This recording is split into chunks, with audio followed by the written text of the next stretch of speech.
मित्रों, अखंड ज्योति 2000 अप्रैल 2022,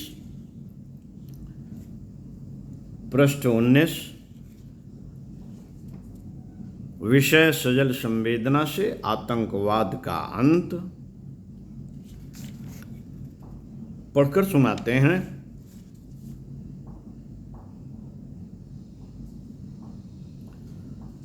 आइए सुनते हैं। वैश्विक संकट जब विचारों में उतरता है तो आतंकवाद का जन्म होता है।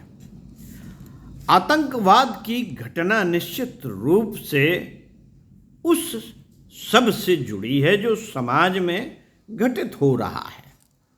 समाज बिखर रहा है, उसकी पुरानी व्यवस्था, अनुशासन, नैतिकता, धर्म सब कुछ गलत बुनियाद पर खड़े मालूम होते हैं। लोगों की अंतरात्मा पर अब उसकी कोई पकड़ नहीं रही। आतंकवाद का मतलब इतना ही है कि लोग ऐसा मानने लगे हैं कि मनुष्य को नष्ट करने से कोई फर्क नहीं पड़ता, क्योंकि उनके अनुसार उसमें ऐसा कुछ भी नहीं है जो अविनाशी है। एक बार मनुष्य को केवल पदार्थ का संयोजन माना गया और उसके भीतर के आध्यात्मिक तत्व की कोई स्थान नहीं दिया गया तो मारना एक खेल बन जाता है। इस धरती पर आणविक अस्त्रों का अंबार लगा हुआ है और आणविक अस्त्रों की वजह से आज कई राष्ट्र आतंकित हो गए हैं। आणविक अस्त्रों की ताकत इतनी है कि कुछ ही क्षणों में पूरी धरती को नष्ट किया जा सकता है। तो विकल्प यह है कि पूरा विश्व एक हो जाए। अब वह बटा हुआ नहीं रह सकता, उसका अलग रहना समस्याजनक होगा, क्योंकि देश अलग रहे तो किसी भी क्षण युद्ध हो सकता है। अब देशों की सीमाएं बर्दाश्त नहीं की जा सकती। सब कुछ स्वाहा करने के लिए सिर्फ एक युद्ध काफी है, और यह समझने के लिए मनुष्य के पास बहुत वक्त नहीं है कि हम ऐसा संसार बनाएं जहां युद्ध की संभावना ही न रहे।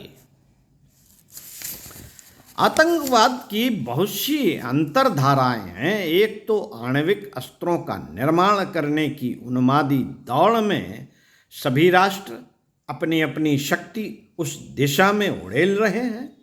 पुराने अस्त्र अप्रासंगिक होते जा रहे हैं। वे राष्ट्रीय स्तर पर अप्रासंगिक तो हुए हैं, लेकिन निजी तौर पर व्यक्ति उनका इस्तेमाल कर सकते हैं, और हम एक अकेले व्यक्ति के खिलाफ तो आणविक अस्त्रों का उपयोग नहीं कर सकते।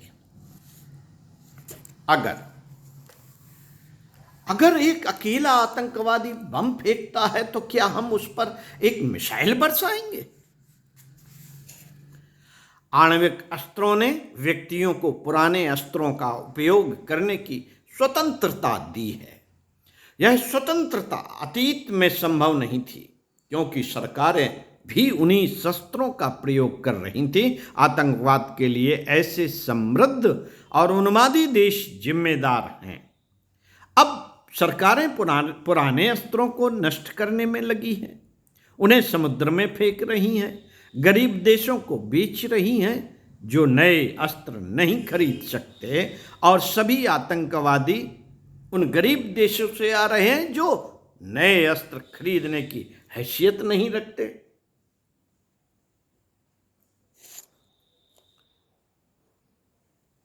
आतंकवाद विकराल रूप धारण करने वाला है, और उसका कारण अति विचित्र है। वह यह कि अब तीसरा विश्व युद्ध नहीं होगा, और ऐसा मानने के अलावा कोई विकल्प नहीं। आतंकवाद का मतलब है कि अब तक जो सामाजिक रूप से किया जा रहा था, अब व्यक्तिगत स्तर पर होगा, यह और बढ़ेगा। यह तभी बदलेगा जब हम आदमी की समझ को जड़ से बदलेंगे, जो कि हिमालय लांघने जैसा दुरूह है, क्योंकि वे ही लोग जिन्हें हम बदलना चाहते हैं हमसे लड़ेंगे। वे आसानी से बदलना ही नहीं चाहेंगे। यहाँ यह कहने का अर्थ मात्र इतना ही है कि आतंकवाद जैसी समस्याओं का समुचित समाधान तभी संभव है जब मनुष्य की सोच को सकारात्मक दिशा दी जा सके। जब तक इंसान के भीतर छिपा हुआ आक्रोश बाहर अभिव्यक्त होने के लिए स्वतंत्र है, तब तक ऐसी भयावह समस्याओं का समाधान संभव नहीं। यदि हम आतंकवाद जैसी समस्याओं की जड़ों में जाकर उनके होने के पीछे के कारणों की समीक्षा करें तो हम पाएंगे कि यह बहुत हद तक वैचारिक शून्यता एवं भावनाओं के दूषित होने से उपजी समस्या है। कोई इंसान यदि दूसरे इंसान को मार डालने की हद तक उतरना चाहे और ऐसे कुकृत्य को करने में अपने को भाग्यशाली समझे, तो निश्चित रूप से इसके पीछे का एक बहुत बड़ा कारण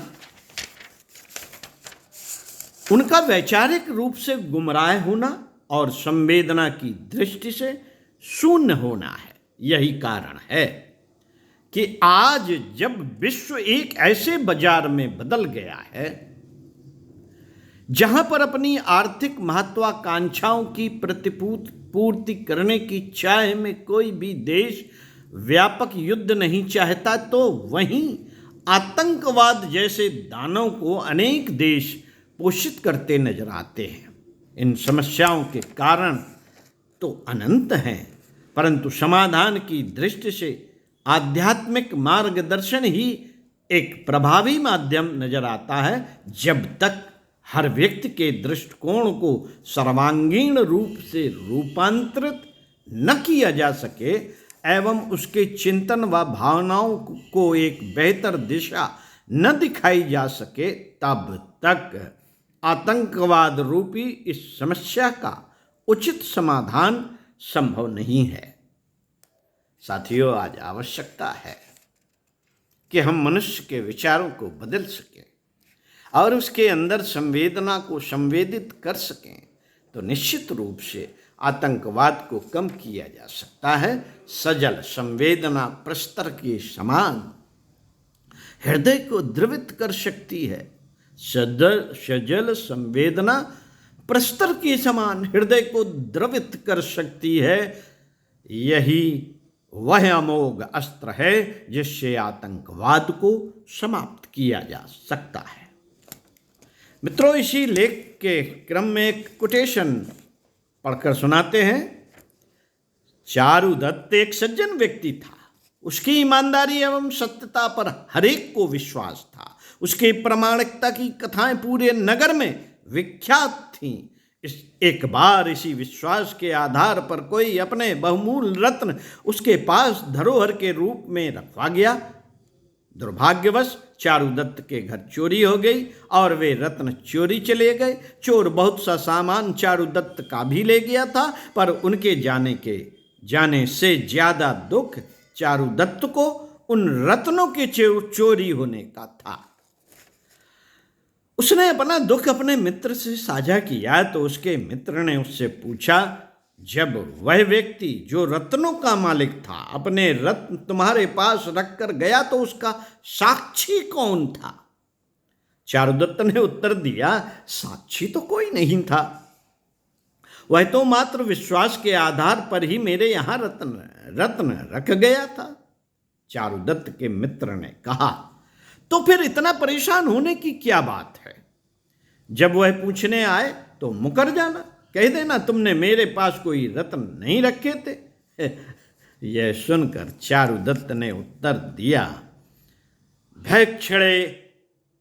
भैक्षेणाप्यर जरिष्यामि पुण्यस्ति प्रतिक्रियाम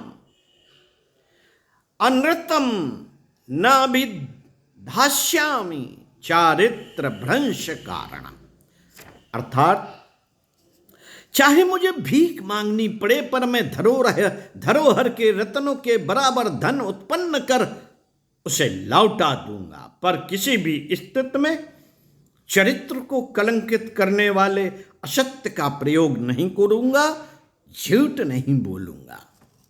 जब चारुदत्त के इस वार्तालाप का पता उस व्यक्ति को चला जिसने अपने रत्न चारुदत्त के पास धरोहर के रूप में छोड़े थे, तो वह चारुदत्त की ईमानदारी से बहुत प्रभावित हुआ। मित्रों, व्यक्ति की प्रामाणिकता ऐसे विषम समय में ही सिद्ध होती है। ओम शांति। स्वाध्याय सत्संग का क्रम बनाए रखिए। आगे इसी पुस्तक से पढ़कर सुनाएंगे अगले लेखों को।